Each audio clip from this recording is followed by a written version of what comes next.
الحمد للہ وحدہ والصلاة والسلام علی من لا نبی بعدہ۔ سامعین و حاضرین، السلام علیکم ورحمۃ اللہ وبرکاتہ۔ ہم اللہ تبارک و تعالیٰ کی توفیق خاص سے سلسلہ نبوت سے متعلقہ عقائد پر گفتگو کر رہے ہیں۔ آج ہم بات کریں گے عقیدہ نمبر 23 پر، جس میں بیان کیا گیا نبی کی تعظیم فرض عین بلکہ اصل تمام فرائض ہے۔ کسی نبی کی ادنا توہین یا تکذیب کفر ہے۔ اس عقیدے میں یہ بات بیان کی گئی کہ نبی کی جو تعظیم ہے، کا ادب و احترام ہے، عزت و توقیر ہے، یہ ہر مسلمان پر فرض عین بلکہ تمام فرائض کی ابتدا ہے۔ اگر کوئی کسی نبی کی تھوڑی سی بھی توہین کرے یا تکذیب کرے، یعنی ان کو جھوٹا سمجھنے کی کوشش کرے، کوئی اپنے دل میں یا دماغ میں گمان کرے ذرا سا بھی کہ ہو سکتا ہے نبی نے کہیں جھوٹ بولا ہوگا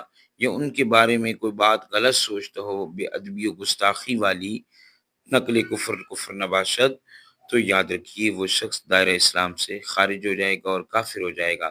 تو اس لیے ہر مسلمان پر ضروری ہے کہ وہ نبی کا ادب، احترام اور نبی کی تعظیم و توقیر کو ملحوظ خاطر رکھے اور کسی بھی نبی کی ادنا سی بھی توہین کرنے یا تکذیب کرنے سے اپنے آپ کو بچائے رکھے، ورنہ ایسا نہ ہو کہ تھوڑی سی گفتگو پر اللہ تبارک و تعالی انسان کا ایمان بھی سلب فرما لے اور مسلمان جو تھا وہ مسلمان رہے اور کافر ہو کر مرے۔